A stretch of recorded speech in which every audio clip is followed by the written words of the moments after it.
দেখেন সেটা আরো আগে থেকে এই ঘটনাটা শুরু। আমার যা মনে হয় রুদ ভাই যেটা বললেন আমি তার সাথে একমত, এবং উনি অনেক স্পষ্ট যে কথাগুলো বলেছেন। এই ১-১১ করার জন্য কিন্তু ওই ১-১১ দিয়ে শুরু করে নাই, তারও কয়েক বছর আগে থেকে এটা শুরু হয়েছে।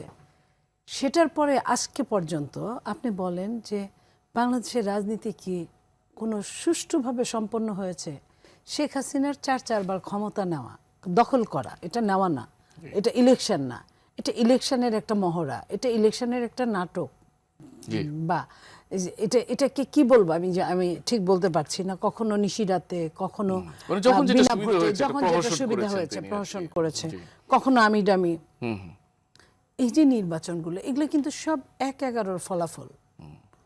১-১১ যদি কারণ যদি হয়ে থাকে যে ভিত্তিটা দিয়েছিল হয়তো, হ্যাঁ ১-১১ ফলাফল, এই ঘটনাটা কিন্তু দেশনেত্রী বেগম খালেদা জিয়ার সাথে হতে পারতো। ওনাকেই কিন্তু আগে অফারটা দিয়েছিল যে তুমি যদি ইনডেমনিটি দাও, তুমি যদি আমরা যা বলি তার কিছুটা শোনো, তাহলে তুমি ক্ষমতায় আসবে। তার মানে যেই ক্ষমতায় আসতো সেই ৩-৪ বারই থাকতো। এই আলোচনাটা তখন ছিল আর কি। হ্যাঁ, এবং এইভাবেই তাকেও বিএনপি কেও হয়তো বা পালিয়ে যেতে হতো, বা বিএনপি তো পালানোর জায়গাও ছিল না, কারণ প্রতিবেশী তো 3 দিকেই একটা দেশ। বিএনপি কোথায়? এই জায়গাগুলা বিএনপির আরো খারাপ অবস্থা হতো, যেটা ১-১১তে হয়েছে। সবাই রাতে একখানে যে অ্যারেস্ট করে রেখেছে, কেউ কাউকে দেখে নাই, কান্না শুনেছে, একজন আরেকজনের কান্না শুনে বলছে তুমি কে।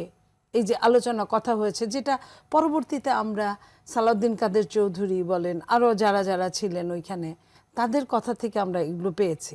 তো এখন এই জায়গাটায় তারপরে শেখ হাসিনার যে এই প্রহসনমূলক এতগুলো টাইম গেল, একটা আয়না ঘর হলো, আপনার খুন গুম থেকে শুরু করে হেন কিছু নাই যেটা হয় নাই, আপনার র্যাবের যে অবস্থা। অথচ এই র্যাবের জন্য শেখ হাসিনা প্রথম নির্বাচনী ইশতেহারে নবম জাতীয় সংসদে বলেছিলেন যে উনি ক্ষমতায় এসে প্রথমে র্যাবকে বিলুপ্ত করবেন।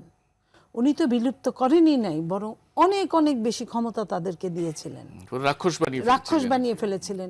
শুনি যে কি কোন ইসের মধ্যে কি তার মধ্যে ফেলে ৩-৪০০ লোক মেরে ফেলেছে, আপনার অ্যাসিডের যে কি বলে হাউস, হ্যাঁ সেটা এগুলা প্রক্রিয়ায়, কিংবা আমরা যে শুনি যে আপনার সমুদ্রে ফেলে দিয়েছে, নদীতে ফেলে দিয়েছে, তারপরে আপনার কি বলে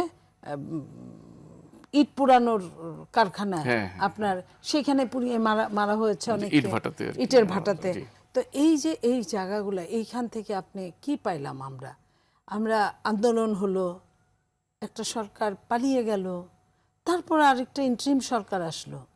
আমরা যে আশা নিয়েছিলাম যে ঠিক আছে এই লোক তো ভদ্রলোক, কোনো রাজনীতি করে নাই, তার কাছ থেকে একটু ন্যায় তো কিছু পাবো, বা এই আপনার খেয়াল আছে, আমি এখানে আরো 2 জন আছে, আমি জানি না তারা কিভাবে নেবেন।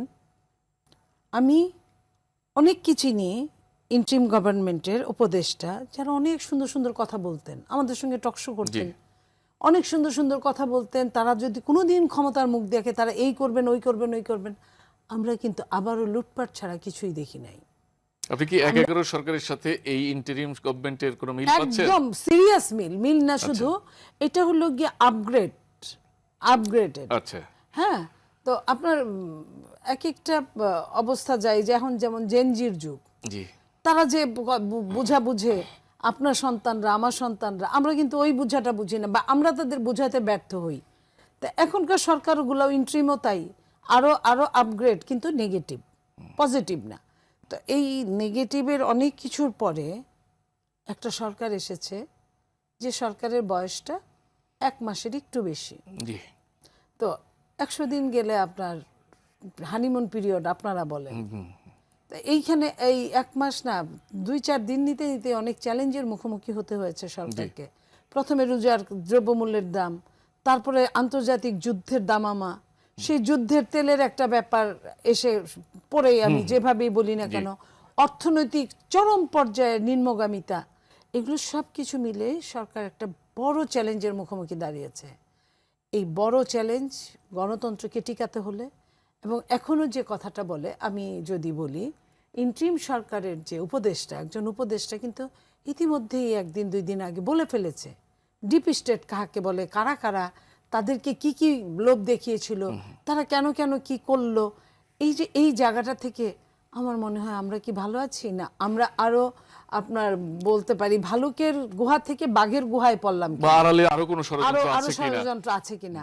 আমি মনে করি যে যারা আজকে সরকারে আছেন তারা, আমি যদিও ওই দলেরই একজন কর্মী, আমি সবাইকে তো সবার সাথে কাজ করার সৌভাগ্য হয় নাই জানি না, তারা যেন এই জিনিসগুলো অন্তত বুঝেন, যে সিরিয়াসলি নেন আর কি। একদম সিরিয়াস, কেয়ারফুলি, বি কেয়ারফুলি। আমি এই দেশের মানুষের জন্য এই কথাগুলো বলছি। এই দেশের মানুষ যদি সম্পদ হয়, এই দেশের গণতন্ত্র যদি আমার আপনার অধিকারকে প্রতিষ্ঠিত করে, তাহলে এই দুইটা কাজের জন্য তারা যেন একদম মন প্রাণ দিয়ে কাজ করে। নইলে একটু এদিক ওদিক হলে পিচ্ছিল জায়গা, এত বেশি পিচ্ছিল। কারণ আমরা যেটা শুনেছি যে সরকার ইলেকশন নির্বাচন হওয়ার 3 দিন আগে বেশ কিছু চুক্তি হয়েছে, যেটা আমরা ভাষা ভাষা শুনছি জানছি।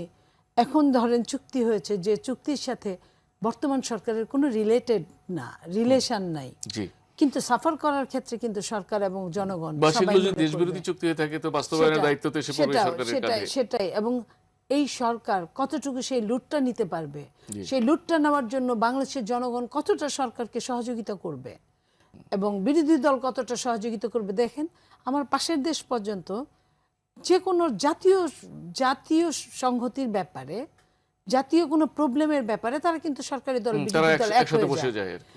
উন্নত দেশগুলো তো হয়ই, যেটা তাদের ইকোনমিক্যাল অবস্থা আমাদের চেয়ে খুব বেশি যে ভালো তা কিন্তু না, কিন্তু তারা কিন্তু ওই জায়গায় কিন্তু এক হচ্ছে। তাহলে আমরা কেন হতে পারবো না? আমাদের বিরোধী দলকে বুঝতে হবে, আমাদের রাজপথের বিরোধী দলকে বুঝতে হবে, আমাদের ডান বাম আপনার মধ্যপন্থা সব মিলে এই জায়গায় দেশপ্রেমের জায়গায় একতাবদ্ধ না হলে আমাদের যে কোনো মুহূর্তে স্লিপ কাটা সম্ভব।